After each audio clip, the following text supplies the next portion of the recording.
So I can make sure that as I'm letting people in and getting the links to save down, not forgetting things. It's a beautiful day outside. If you are anywhere in the Midwest, it seems like, hope you all are wherever you are enjoying the weather. Ooh, that's right. Sacramento, California, Missouri, Kentucky. Nice. It's good to see so many of you here. All right. If we haven't met, hi, my name is Amy Vaughn, and I am the Chief Empowerment Officer and owner of Together Digital. We are a national networking association of women who work in digital marketing, advertising, and tech. Networking association doesn't feel like the right term for us. We are definitely a collaborative community of women who choose to show up for one another and support one another and share our power unabashedly at every opportunity we get. We do this through what we call our ask and give exchange. It has resulted in women being able to speak up about interpersonal work problems, ask for raises, upwards of 6 figures in some cases for our members. We have had women who have started their own businesses, who have found the support and solidarity they need while they're looking for a job, or as working moms, or as working non-moms. So if you're lacking community and you are looking for a deep connection with a bunch of badass women who just know a ton of amazing things that are open and always willing to help you, you should definitely check our website out. It's www.togetherindigital.com. Let's make sure I spelled that all right as I was saying it. That's our website. I see several of you on here already that I know are members. And we also have a couple of summits coming up. So virtual events have really been a big part of what we've done for the last 2 years. We really try to show up in every way we can for our women. And we do that through Slack and through content like this. However, we're really excited, and we've recently announced that we are doing not 1, but 2 summits this year, because we're all ambitious around here. We are doing one in Denver out west, and we are doing another in Cincinnati here out east. So today is the last day of our 72-hour flash sale. If you guys want to check out, there are some links that I just dropped into the chat. The 2 Eventbrite, there's the east, that's the Eventbrite link for east. Is West in there too? It just didn't break. Yep, West is in there too. It just didn't break. But yeah, check them out. We've got an amazing lineup of women that are going to be doing some talks on a lot of different topics that probably will resonate with many of you. And it's just going to be a wonderful day for meaningful connection and great networking, and also new headshots, maybe if you're wanting new headshots. And we're going to do a happy hour as well. So I hope you all can sign up and join us. We're really excited to be having these in-person events again. All right. I don't want to delay anymore because it's 5 after. And now it's time to give the floor to Lindsay, the woman that you really all came to see, to talk about how to make better business decisions with analytics. So thank you for being here again. We're so happy to have you. No problem. I am delighted to be here as well. And thank you all for coming. There's actually a few people in here who I saw at this workshop yesterday, because I did this workshop yesterday, but I will warn everyone here. The reason why the people are here a second time is because analytics is vast. And I am 90% sure that there was like bits of information flying over their heads. So that said, this is not a my own horn tooting situation. This is analytics is a lot of information. So make sure you do have a pen. There is a recording. Yeah, we are recording now. So you will be able to recapture and re-listen and all that good stuff to this information as we go forward. That said, let me try to, okay, in the chat, I was going to say, let me try to make sure I get my things out of the way. In the chat, I want you to tell me, some of you were telling us who you are and where you're from. I want everyone to tell us who you are, where you're from. And if you have a business or if you work for a company that you're going to be using analytics with or for, you don't have to name the company, but like, tell me like an idea. It's a lingerie company. We sell fancy pillows. What is it that you're doing? And the reason why I ask is because it's a lot easier for me to give you real examples. And that's part of what I love doing. I will show, we're going to walk through a show and tell inside of analytics, both the old analytics and the new analytics. And so because of that, it's a lot easier for me to do this if I know, I'm totally envious of the fact that Simona is in the south of France right now, but I need to know more in order to like help her. So if you could tell me like who you are, what your business is, like, yes, Big Ten University, that sort of thing. It gives me an idea of like what exactly I'm trying to help y'all with. Okay. So keep it coming in the chat. Love to see it. And I'm going to be giving resources, and whenever I do, they are going to also be in the chat. So you can look in the chat and see anything that I'm linking in there as well. Okay, so before I do that, hi, I'm Lindsay. It's nice to meet all of you. Some of you have never seen me before, so there's that. I am the Ohio Grow with Google digital coach. That just means that Grow with Google has kind of tapped me on the shoulder and said, we want you to help people learn more about how to use things for their businesses. So hence me being here right now, helping you to learn how to use analytics. And that picture was taken on Monday. Isn't that crazy? Like photo shoots are amazing. If you've never had one, do it. You know what? I weigh like a whole 40 pounds more than I want to right now. Do it. Don't wait. Just do the photo shoot. Okay. So there is a link in the chat right now for a workbook. It's a downloadable checklist. It kind of has all the resources and everything that I'm going to talk about here. So any like guides or tips or anything like that is in there. So yes, you'll have the recording, but if you download this, you'll have the information. And go ahead and download it, even if you don't think you're going to need it, because I want to show you something about it in the little chat about analytics in a minute. Okay, so there we go. That's a little pre-brief information. Let's jump into it. This is one of my favorite quotes ever, mostly because it could not be more true. It is amazing how heavy data makes you. Because if it's just information, it's overwhelming. But what we really want to do is have insights so that we can make money. Whether that's making money for the organization we work for or the organization we run, it doesn't matter. The insights are where the money is. And so we're going to talk about everything from the strategic position of insights, okay? It's not just about information. It is very much about the insights. In order for it to be useful, it has to be novel, meaning information you can't get somewhere else, credible, meaning information you can believe, and then actionable, meaning information you can do something about. And so when we talk about analytics today, we're going to talk essentially in terms of these three things. Like, how do we make sure that everything we're looking at is actionable for you and for your business, okay? Data. Data is just information. It's just the facts, it's just the stats. Analytics is your patterns. So an analytics is like, people always talk about which days are the best days to post. If you see that your audience is more online around 10 a.m. on Tuesdays, and you want to post at 10 a.m. on Tuesdays because you're seeing a trend of that being the case. 10 a.m. on Tuesdays is a trending time. That is not true. That's just a number I made up. Don't use that information. So analytics is the idea that there's a trend, and then insights are what we do about it. So like I said, you see that 10 a.m. on Tuesday thing, and then you decide that you want to post more around that time in order to take advantage of the fact that that's when your audience is showing up. So that's what the whole combination of these things is meant to do. So let's introduce analytics. I'm going to talk about both, but just so that we're clear, 100% free. A lot of people get confused because Google has a lot of tools available. Most of them are free, and all the ones for small businesses are completely free. Advertising is not free, but that's obvious. Like, you have to pay for the part where they show your stuff to people. But other than that, everything is free. And so the old analytics and the new analytics, it's all completely free. Analytics is going to help you learn a few things: search terms, demographics, content, channels.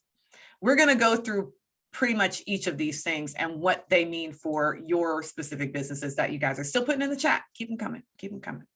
So if we're going to set up analytics, if you've never set it up before, this is where things get hairy. So if you could, in the chat, give me a +1 if you have set up your analytics, old or new.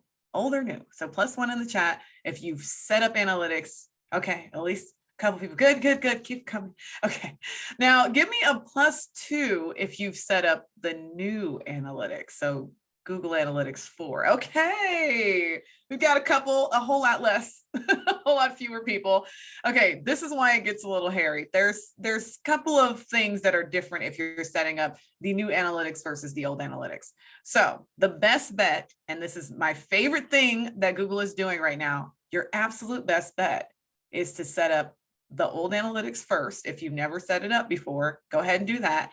And then you can use your old analytics essentially to set up the new analytics, which is great because it's a little bit of a shortcut. There's some other little factors that are involved, but it's pretty much a quick and dirty shortcut to helping you actually get the new analytics set up.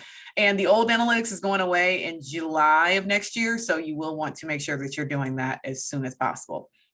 Again, it's going to be around. GA4 is going to be around forever or until they change it, but the old analytics is going to go away in July. So let's talk about setting it up. I don't want to just talk about it. I want to show you. So whatever analytics shows up here, I have no idea. We're just guessing. I have managed like 10 analytics accounts. I actually managed way more than 10 analytics accounts. Okay, this is mine. Okay, so it's my own analytics. Yay. So when you come into analytics, what we are seeing right now is GA4. So this is the new version of analytics. How do I know it's GA4? Well, a couple of things. First, I labeled it GA4, so I would know it's GA4. But then second, if you can see here, there's just the numbers. There's no UA before it. If there was a UA before the numbers, then that's universal analytics and not the old analytics. If I wanted to switch to the old analytics, I'm going to open it in a new tab. All I have to do is click on it. And after my internet catches up with us, we'll see this is the Universal Analytics platform. They are delivering the exact same information. So there is nothing in particular different about them. Google Analytics 4 is prioritized over Universal Analytics. So if you have both of them on your site, delivery of information is prioritized to GA4. So you might get the information first here, but you're going to get the same information in both places. And yes, you can have them both set up and they don't conflict with each other at all. Okay. Here we go. Oh, I love it. For a bluegrass band, Julie, that's pretty cool. Like you might have to share what the band is because really that's, I mean, like it's interesting, but also weird. So I want to know. Okay. So Google Analytics setup. If you are setting this up, the easiest way to set up Analytics 4 is in admin. Admin is in the same place on both old analytics and new analytics. It's at the bottom of the screen in the left-hand corner. So if you click on admin, the beautiful thing is that you're going to get the GA4 setup assistant. This is going to help you to set up your new property. I've already done mine. So it says it in here that it is connected and set up. If you have not done it yet, you're going to have a little prompt here to walk you through setting up your GA4. That would be what I would encourage you to do as soon as possible. Okay. Set up your GA4. I'd say set it up now because I warned people yesterday and I'm warning you now. When I first set mine up, there were little data connections that were missing. And so it took me probably a month or two in order to get all of the information to sync up right. But that was all user error and it's perfectly reasonable. We all have these moments. And I set my GA4 up as soon as it became available last year, which was pre-tutorials. Like nobody was showing anyone how to do this. And so I didn't know what was going on. It's much easier now. Like they fixed a lot of the bugs. We're not really worried about that anymore. So use this little GA setup and GA4 setup and you're going to be golden. Okay. So there we go. Setup is easy enough. It's not as hard as you might think. The biggest cheat code I can give you, and I'm going to give it to you right now so that you can ask me questions about it in the chat. The biggest cheat code to making this go really easy is a good old fashioned thing called Tag Manager. If you've never heard of Tag Manager, or if the concept of Tag Manager is scary to you because someone told you about how awesome but complicated it is actually not. It is just as easy as putting Google Analytics on your website, except for that with Tag Manager, what you can do is put everything in your Tag Manager and then not have to put everything on your website. So if you are running a business, or again, if you're running marketing for a company, your Facebook pixel, your LinkedIn pixel, your Pinterest pixel, your analytics for Google Analytics, both GA and UA, like both, all of it can go into your tag manager. And then the only tag you have on your website is the tag manager tag. And that's it.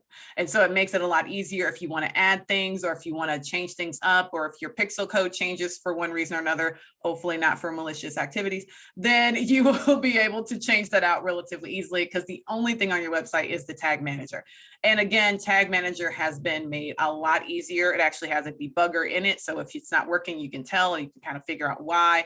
Very, very useful tool with 900 videos on the internet showing you how to use it, because everyone gets bogged down by tag manager. But it is genuinely the easiest way to do this whole thing. That way, no matter what happens, you'll always just be able to go back to your tag manager and fix your tags. And with a lot of websites now, like Shopify, Wix does this extremely easily. If you have tag manager, there's literally a spot inside of Wix that's like, put your GTM code in, and you don't have to do anything else, and it reads it automatically. It's genius. Everybody rags on Wix except for that. They're pretty awesome. So they make analytics really easy, probably because their personal analytics are horrible. And so they let you have Google Analytics very easily, okay? Shopify isn't as easy because they want you to use their analytics because it makes them money. But I would say it's do the work to get it into Shopify, because then you can not have to worry about their analytics. Now, once you're in your analytics account, there's a few things that I want you to think about, and we'll skip right to them, because the most important thing to me is what your goals are. I don't think it matters everything else. What really matters is what you want to accomplish. And why Google Analytics gets complicated is because often we just log into the dashboard and we're not actively thinking about what we want, like what it is that your business is trying to do, what your goals are. That matters. So in the chat, I want you to tell me, what do you want? What are your goals? Are you trying to get leads, appointments, phone calls, foot traffic, downloads? What are you trying to accomplish?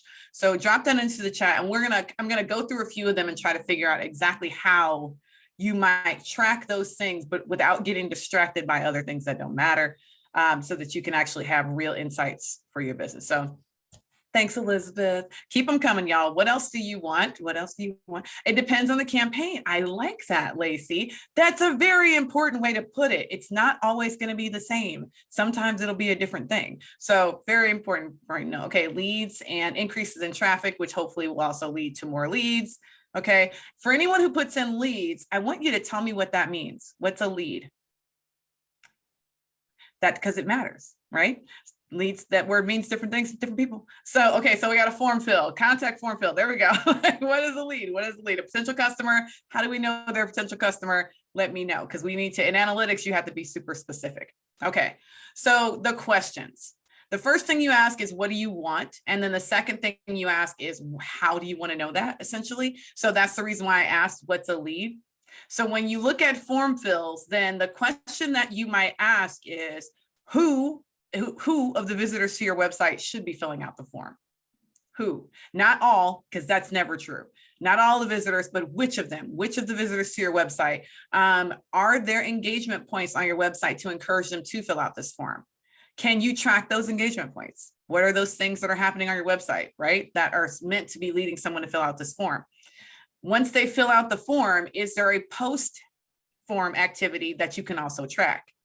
And then after they have sent out, like after you have completed that form, are you sending out an email? What's the correspondence that happens on the other end of it? And how are you tracking that as well? That's like based on the idea that a lot of you are saying form fills is a conversion activity that you want, or a goal that you have.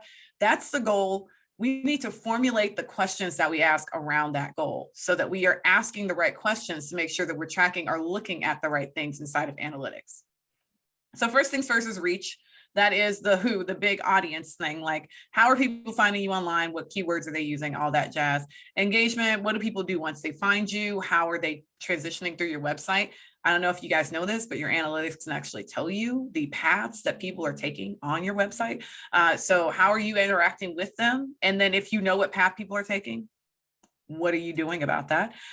Conversions. So which channels are actually getting people to convert? Because you can, if you put conversions on your website, you can actually track backwards from conversion to see what people are doing, and then actually like figure out where they're coming from when they actually make that conversion, which channels have the best return on investment, and then sustaining questions as in how are you getting people to return if you want them to? And then if you do have email as a part of your marketing, how is the email integrating with that entire process? And very fortunately, your analytics can track that as well. So just in case you didn't know, because a lot of people don't know their analytics is a part of, you can put analytics anywhere essentially. So how is your analytics tracking any and all of these things? So reports, those reports are how you find out information. Let's go back over to analytics. So reports is this area right here. Clicking on it.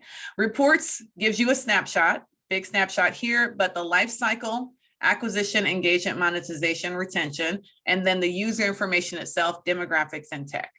That's your reports area. This is where you can get essentially any information that you want to glance, you can capture here.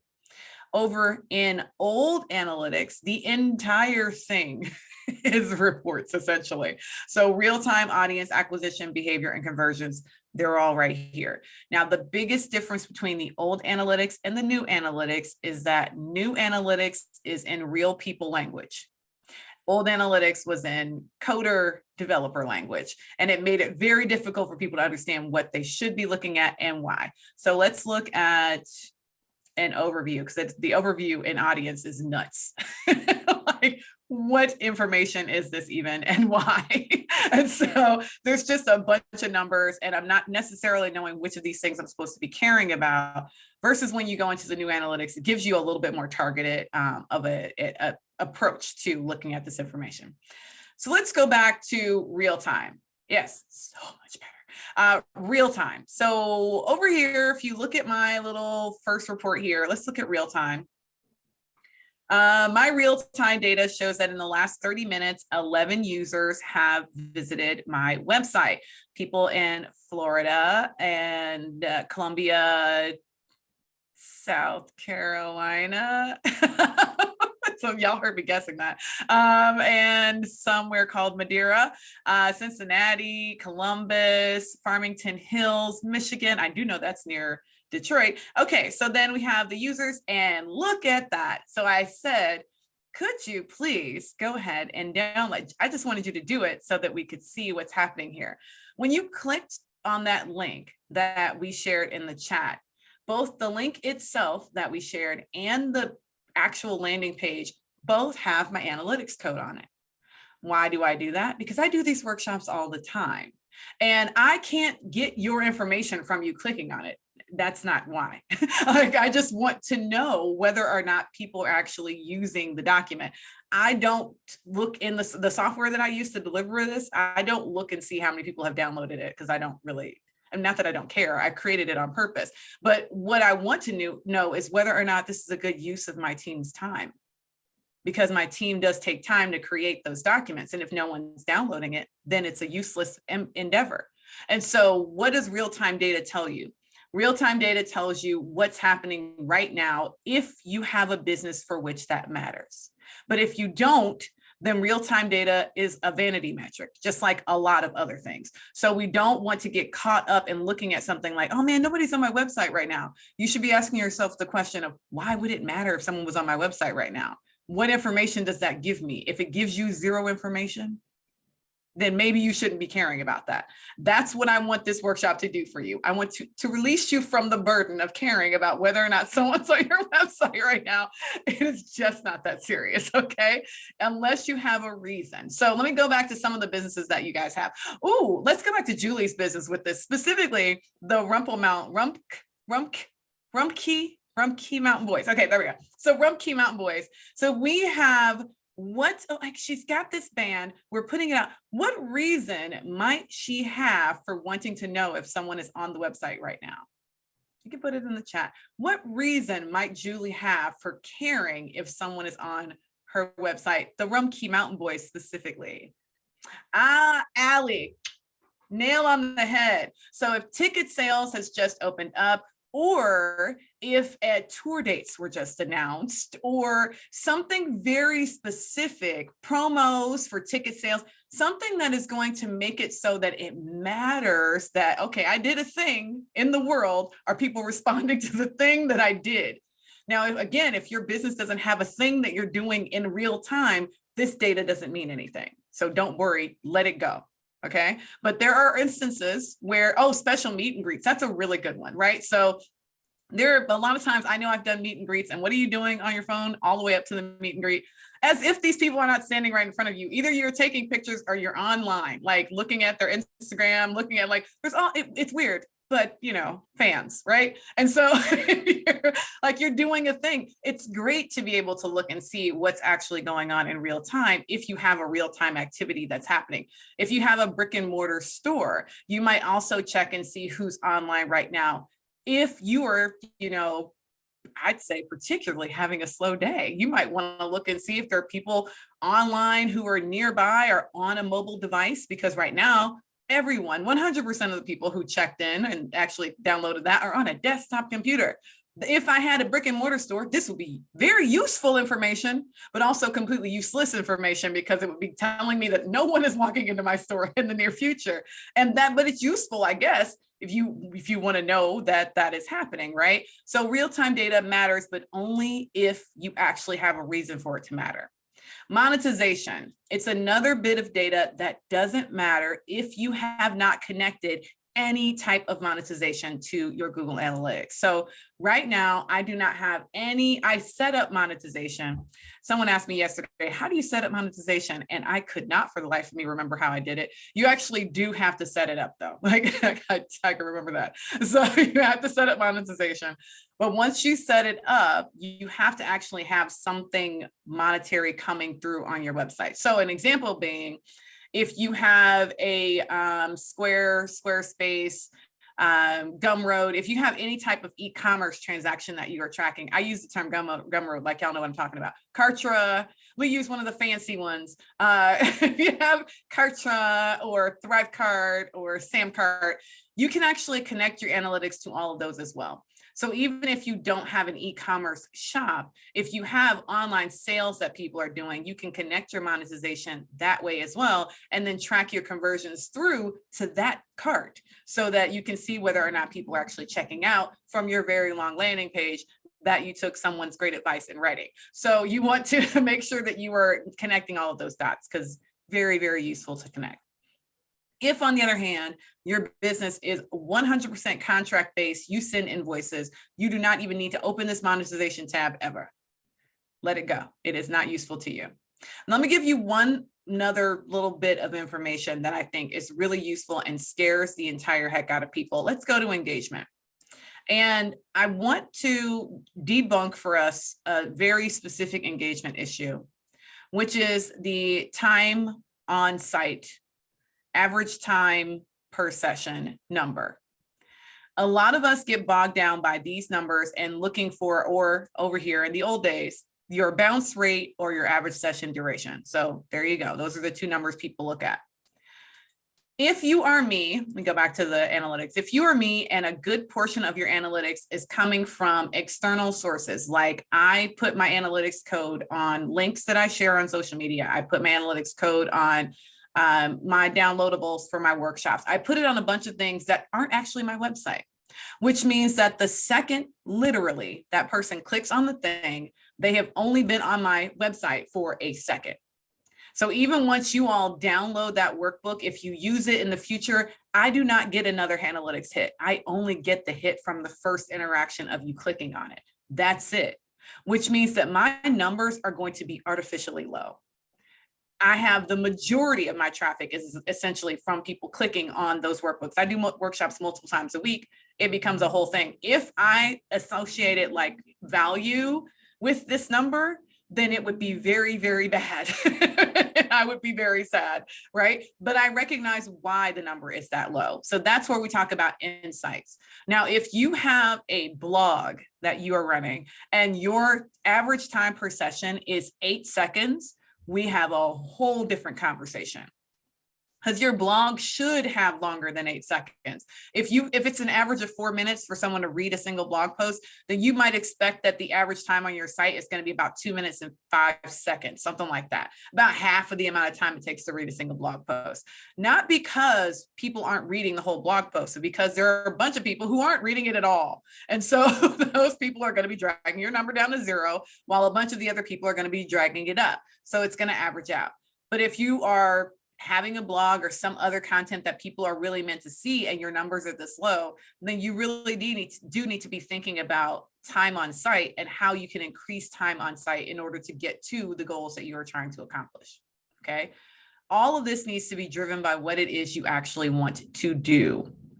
Now, we looked at real-time data. We talked about why you might care about real-time data. I do want everyone in here to be thinking about that. I don't like vanity metrics at all. So if real-time data means nothing to you, let it go. But if you do have a reason to care about it, what is it? What is the reason why your business might care about that? And then only check in on it when you actually have that reason.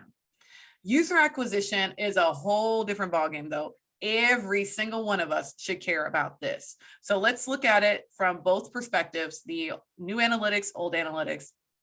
So your acquisition overview is going to give you a bunch of information, right? So your new users versus your total users. This is for the entire month of August for me. My new users is very high. My old users, my returning users is very low. I always have a very low number of returning users. But as I mentioned, part of the reason for that is because I'm sending out that little document that only gets one view. And the majority of you are not going to land on my website ever because I don't actually send you to my website. I just send you to that document. What we see here is direct. Again, based on my personal objectives, having direct traffic and having the majority of these 233 users be coming through direct traffic makes complete sense. That makes absolute sense. But if I had something else going on in my business and this number was still 127 direct, I might be confused.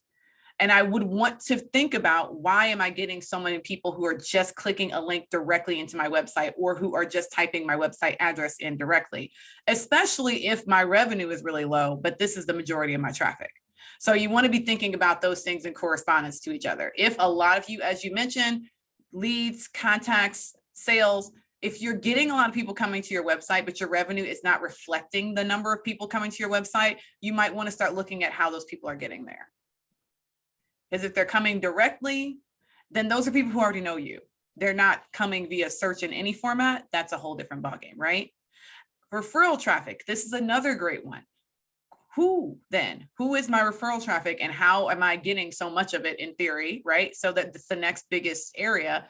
If you're having referral traffic, knowing whether that referral traffic is any good for you, especially if it's not matching your revenue. So if you have a bunch of traffic coming in from all these different sources, but you're still not making any money, then you might want to consider changing up your referrals so that you're getting different types of referral traffic. That's where it becomes insights and not just information. So how do we even look at any of this? The good thing, again, about the new analytics is that it makes this whole process easier. You just click on the traffic acquisition and it clicks straight through the traffic acquisition. It's loading. My internet does not want to be on Zoom and doing this right now. Which is sad. I'm literally connected to I'm not even on Wi-Fi. This is ridiculous. Okay, so we look at the channels here. We have the bits more information where it's telling us again the average session, and it looks like people who come directly spend a little tiny bit more time on average than everybody else, but not really a ton. And we're not getting we're not getting too much more detailed information than this, which is perfectly fine by me. I don't really need more information than this. One of my favorite bits of information that you can get from this is your search terms. So what I want to show you is inside of the old analytics, when you look at your traffic channels, there we go. So we have direct traffic and referrals. It's not even telling me about search. It's like, whatever. You can go into your sources. And again, it'll tell you whether or not you're getting referral traffic from and where that referral traffic is from. If I look at my referral traffic, it's me. I am both of these things. So the two things that are referring people to me are me, which is useful. Let me see if I can, there we go. Landing pages and Search Console. So when you look at your landing pages or your acquisition, you can look at it according to which pages people are landing on, where they're landing, and how they're trying to get information to you. Again, let's talk about why this would be useful. This is useful. It's harder to find in here than it is in the other analytics, but it is useful because this information for me and for the clients that I work with drives where I try to send people.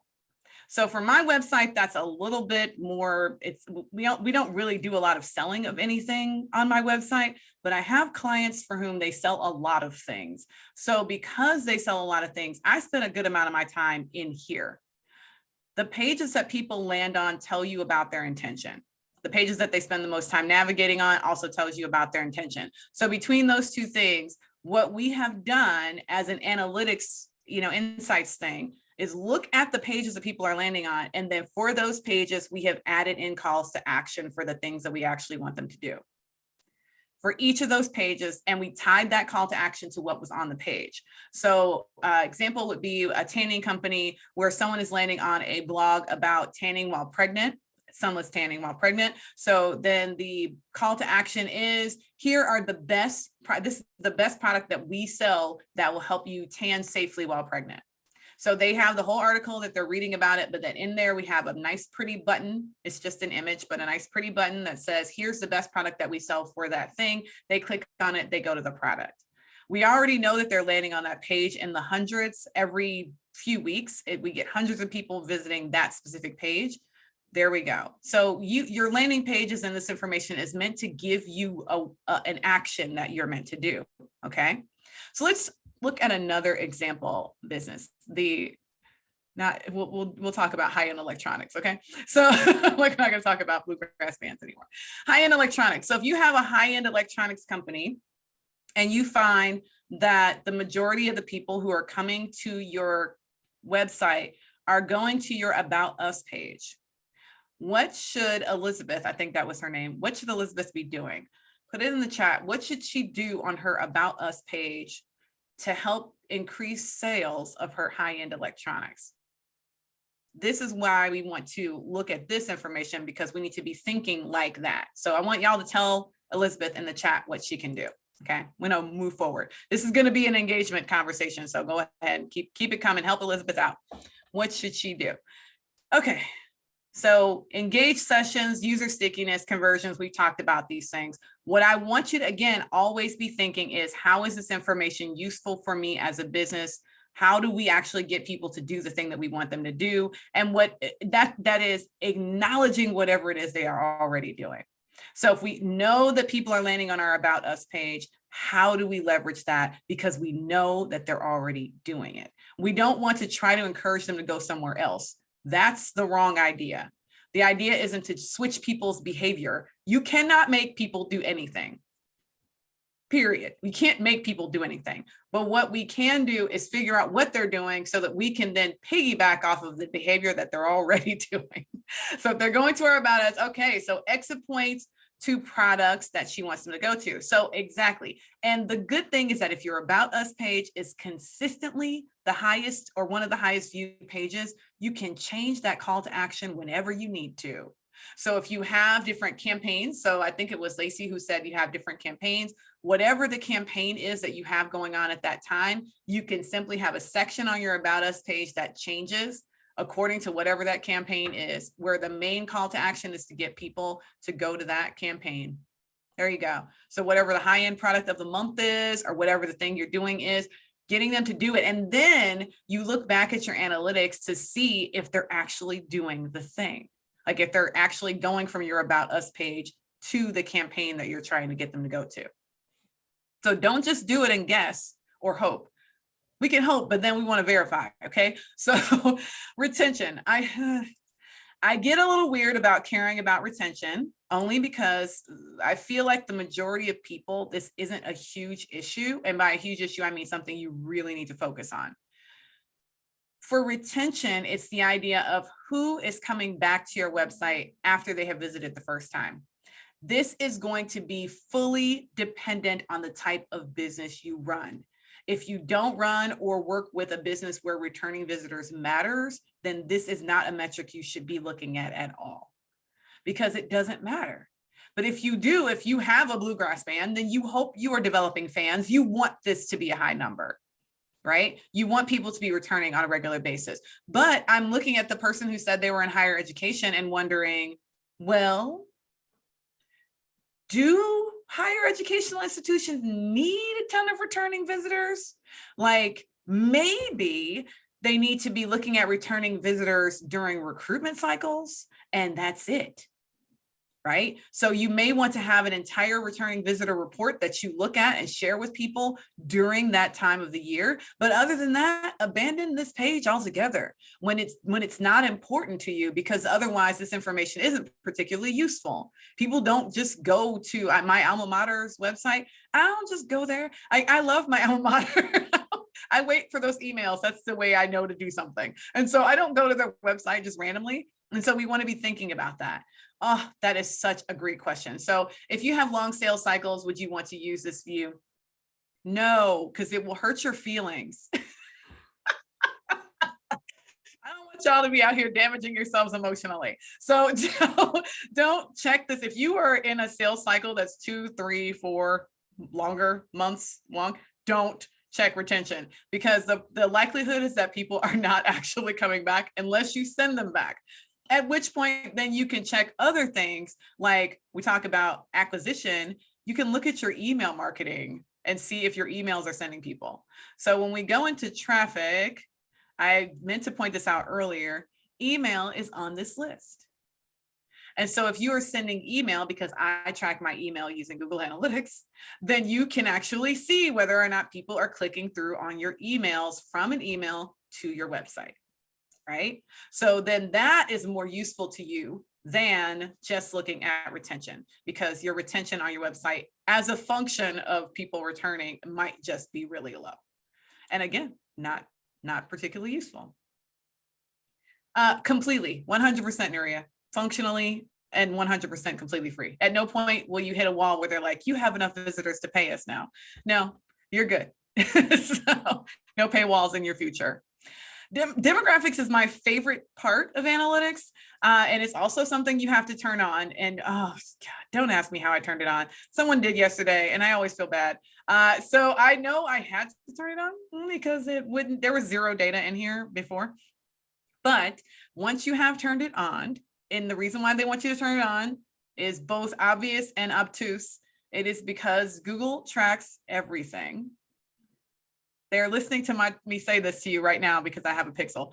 They check everything, everything.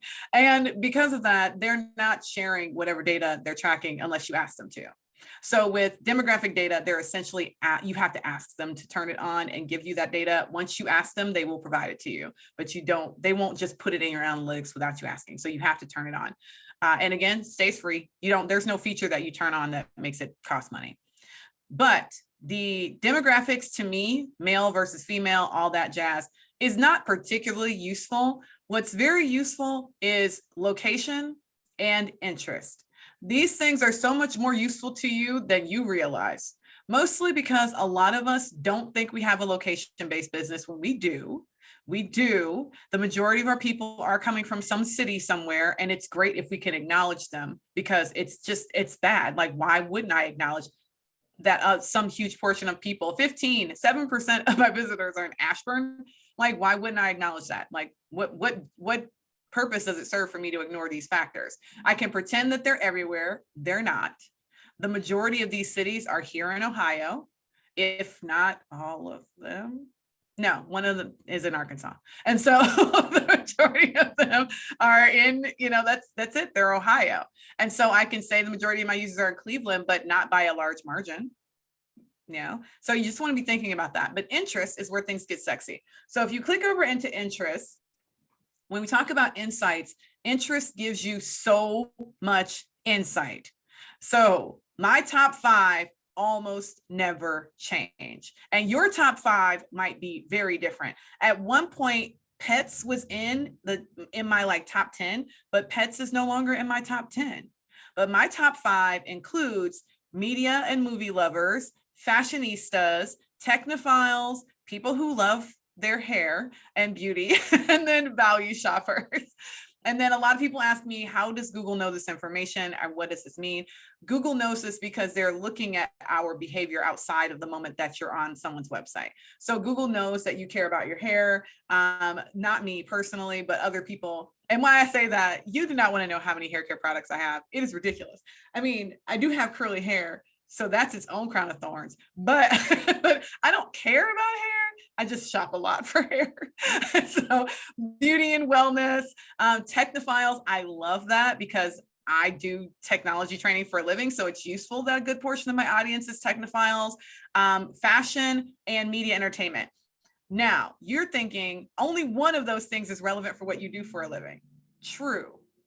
But you know what it is relevant for? Helping me figure out how to choose my images for my website, how to position my blog posts, how to position my social media content to actually draw in people who actually like and be entertained by my randomness, right? So you can use this information to actually position yourself better. I have had customers for whom they sold human-facing products, and we found that their audience was majority people who had pets. Like that was a huge portion of their audience. And so we started including dogs and cats in the images for almost everything, because literally their numbers were ridiculous. It was huge. And so huge portions of their audience were pet lovers. We went all in on including that as a part of essentially our visual language with our customers. So we weren't talking about pets because we sold a food that if we used pet language would be confusing. And so we didn't use pet language at all, but we just included the animals in the imagery. Useful stuff there. So the insight is in the thing that you actually need to do. It's not, this is the hard part about insights, is that you have to think about, okay, what is it that I want to know more than what information is available to me? So what is it that you want to know? And then how can you use that information? What I love about, again, going back to that demographic detail that we looked at, is that if you look at the demographics on your Google Analytics, you will often find that you were completely, or at the very least, significantly wrong about what you thought your audience was. So if you are in recruitment, you might consider like, okay, moms are a big search audience, our big audience. And then maybe people 18 or 17 or 16 to maybe 22. Like you might have an idea that that is what your audience looks like. That might be your gut. But then if you go in and you look at your analytics, you might find that your audience skews significantly more male than you intended, that you thought. And it might also skew older than you thought. So you might have a more close to 50-50 split on your gender dynamics, and a closer to, 25 or 30, or even closer to 45 or 50, because the kids themselves are not coming to the website at all. It's just their parents. So you may end up with a completely different skew. If you have that skew and you identify it, then you can move your content in that direction. Instead of trying to aim your content at the people who you think are coming to your website, you can aim your content at the people who actually are coming to your website. Using the male-female example, I had a client literally earlier this week where I was on a conversation with her, and I'm like, I was reviewing her landing pages, and I'm like, look, your landing pages are very female. Is that the majority of your customers? And she was like, actually, no, we're about 50-50. And I said, you probably are more male. You would have more male customers if you put more men on your website. Like there's like no women on her website at all. And it's just weird. I'm like, considering that you have about 50-50 now, you're probably losing men, because people don't like to work with businesses that don't look like them. And so we want to make sure that our imagery is actually lining up with how people see themselves, because this is not about you.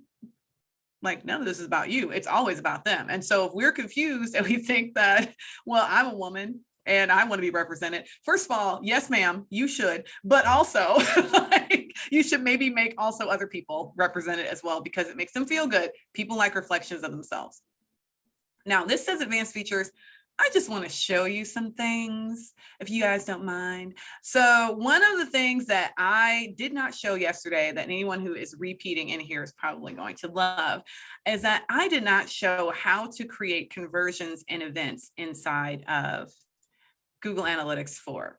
Now, Google Analytics 4 does not, none of them automatically create these for you. You have to create them for yourself. But Google Analytics 4 actually automatically creates a bunch of events for you, which is nice.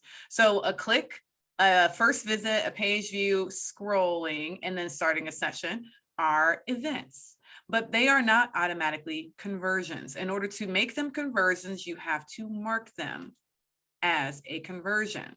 So when you mark it as a conversion, it will actually show up in your conversions panel as an actual conversion activity that you want to track. You cannot create conversions until after you have an event to convert.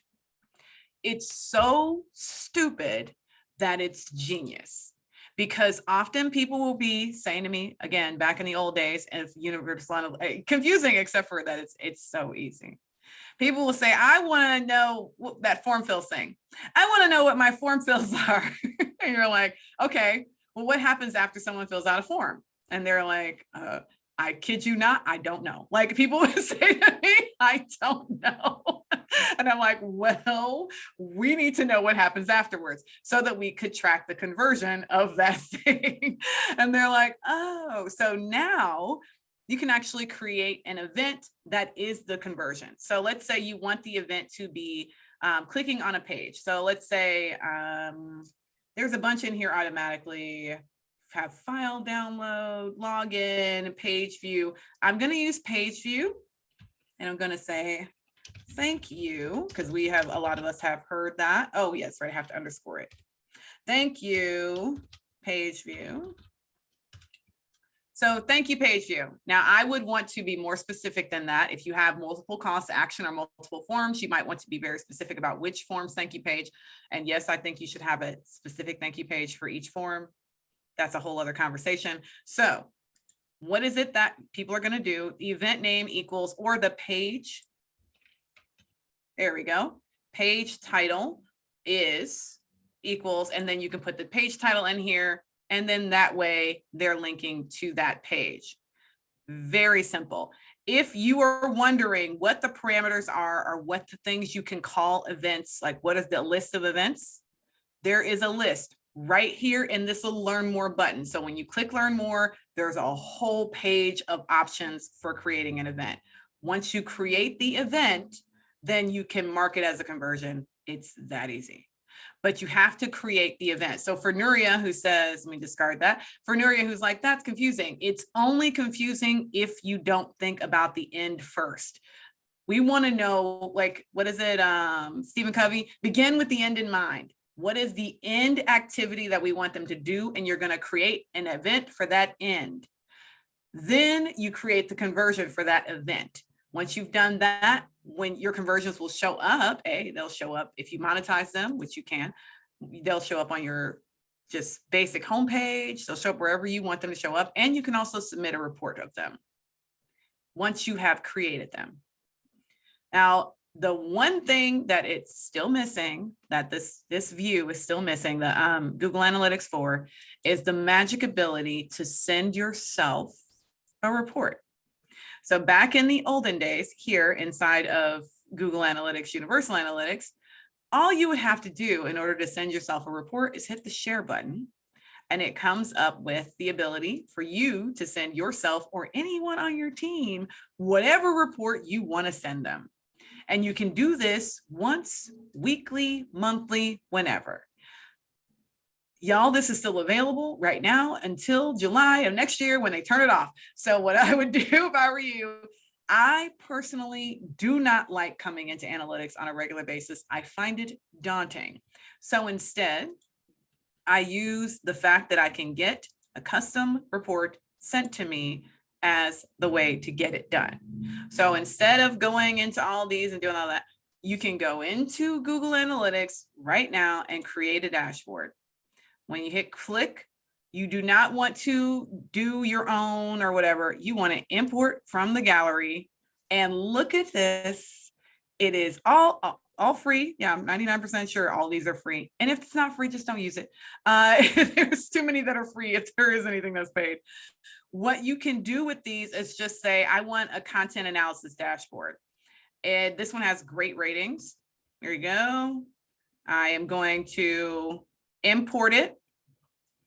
When you import this report, it is going to fill in from all web data. So I have one view, all web data. That's the view that I'm showing.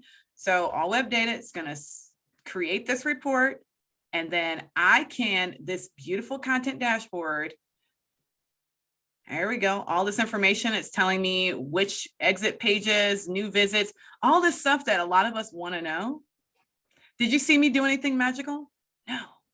I just went in and created a report. This is my real data on a real dashboard. And all I had to do was create it. And now I can share it to myself. I can email it again, weekly, monthly, whatever. This is a massive cheat code that is not yet available in Google Analytics 4. So if you still want to get these dashboards emailed to you or someone on your team or something like that, please do this. This is like, I've done this for clients. It makes life so easy because I'm like, look, I could go create a custom dashboard, or I could just create one that has user acquisition data that someone else, some genius already created somewhere, or Google themselves because they created most of these templates. And then there you go. I don't have to do anything but send it every week or so, every 2 weeks, whatever the frequency is, and it will automatically be sent. You can customize each of these dashboards. Yes, you can have multiple dashboards at a time. So when you are in the dashboards area, it'll just list them out. So whatever dashboards you create will just be sitting here inside of a list. Look at how easy that is. And again, this is available to you for another 10 months. So use it for as long as you can. Make your life easy. Because we don't have that ability yet in the new fancy analytics. It's not there. I think it will. What the new fancy analytics does is it gives you a beautiful ability to explore and create these custom explorations. There is a template gallery, so you can create a pathway exploration and all that, but I have yet to find, it says share, but I'm like, it just gives you the ability to read only share. It doesn't give you the ability to export it and all that, like, and I'm only sharing it with people who are also on my analytics account. That's it, right? I don't have any, and no one else gets this but me. So I'm assuming they're going to change that because it was so useful to have it so that you could share it with anyone. Okay. After 10 months, this old thing here is going to go all the way away. The old sad version of analytics, the old dependable, faithful one is going away in July of next year. Until then, I want you to take the time to play in the new one while getting the report sent to you from the old one. Because the information, like I said, the information is exactly the same.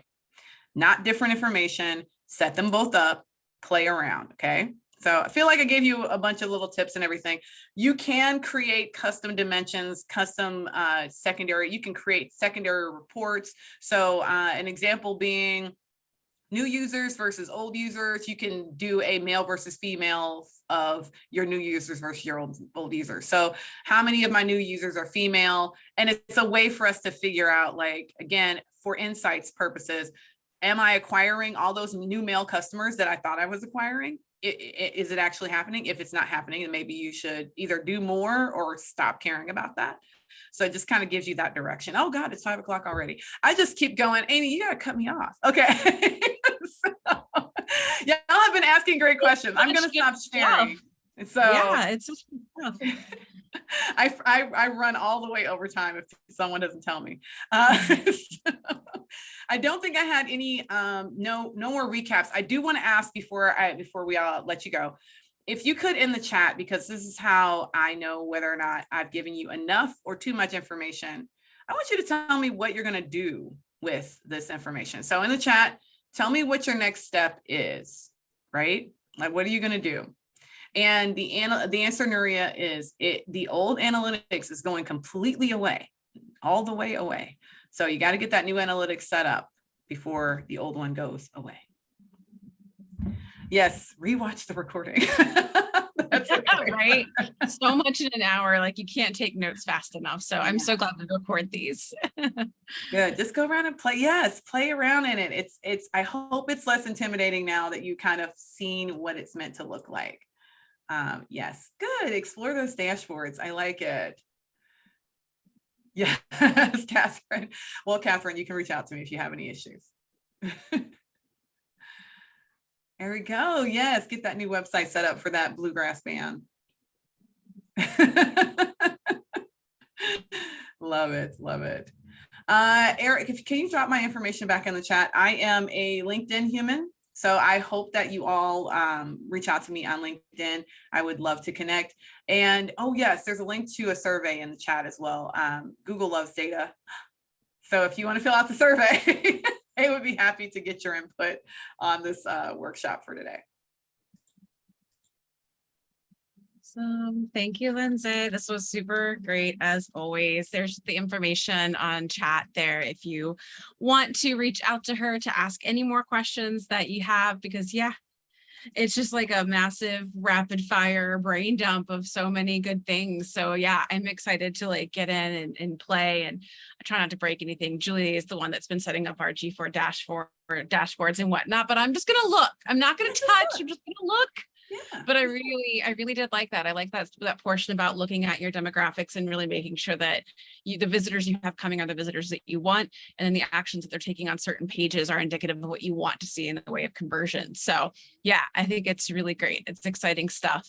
Thank you all for joining us again. Like I said, if you want to learn more about us as well, togetherindigital.com is where you can go to do that.